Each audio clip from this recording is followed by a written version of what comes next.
L'IPD AOS a ouvert une filière que nous avons appelée Agriculture et Innovation Technologique.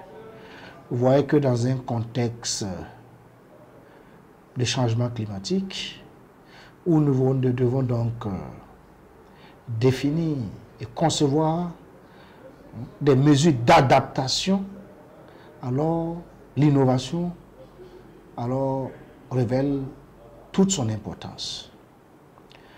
Donc nous voulons qu'au terme de leur formation, les étudiants qui sortiront de ce département-là puissent être opérationnels avec en main de nouvelles technologies, techniques ou pratiques à même de booster la production agricole dans le contexte actuel des changements climatiques. Alors donc c'est dans ce cadre donc nous avons donc initié et conçu des projets de recherche pour nous permettre de mettre au point un certain nombre de pratiques et techniques innovantes à même de booster la production agricole. Alors donc nous avons donc installé donc une station de recherche où on avait un site expérimental à l'intérieur où nous tentons de voir quelle combinaison de pratiques ou de techniques nous pouvons avoir pour avoir des options donc concrètes de gestion efficiente de l'eau, non seulement à la parcelle, mais aussi à l'échelle de tout le périmètre irrigué.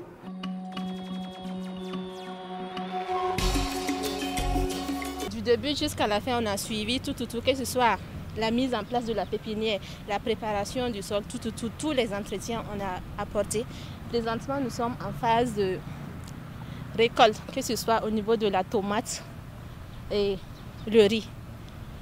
Comme vous le voyez, ça s'est fait à Ouagadougou, ici. Je crois qu'aujourd'hui, c'est une occasion parce que ça m'a permis de découvrir beaucoup de choses, tant théoriques et pratiques. Parce que je crois que la théorie est plus dans la compréhension et la pratique est plus révélateur. Et je vous avoue que j'ai beaucoup appris dans ce domaine, dans le domaine de l'agriculture, en termes d'irrigation, en termes d'application d'eau, d'amendement et beaucoup de choses. Et je crois que dans les jours à venir, sans mon professeur, je peux quand même essayer de gérer une exploitation agricole qui va me permettre aussi d'élargir aussi ma capacité de rendement en termes de connaissances théoriques, en termes de vision. C'était ma première fois de mettre quelque chose en pratique concernant l'agriculture. Et dès le début, bon, on se plaignait qu'on devait mettre les travaux nous-mêmes.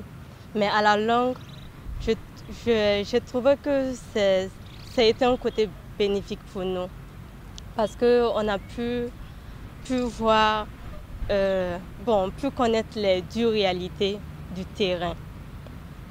Et ça va plus nous permettre à pouvoir mettre d'autres cultures si jamais on n'a pas nos maîtres de stage à côté. Là, on comprend mieux les agriculteurs et les paysans, on les comprend mieux, les difficultés et tout ça. Donc ça nous permet de vraiment trouver les solutions adaptées pour améliorer les pratiques. Notre surface parcellaire est de 6 mètres carrés, c'est-à-dire 3 mètres sur 2 mètres. Maintenant, nous avons posé un carré de rendement au centre de la parcelle qui mesure 1 mètre carré.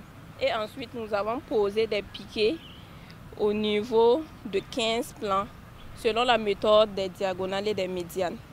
Et c'est ça que nous allons récolter et mesurer. Bon, d'abord compter le nombre de talles, le nombre de panicules, peser le poids de la paille, le poids des panicules. Voilà pourquoi nous avons mis dans des différents sachets pour pouvoir différencier chaque parcelle. Puisque les parcelles, c'est différents traitements. Nous avons 3 traitements, à savoir la hauteur d'OH10, la hauteur d'OH750 et la hauteur d'OH5.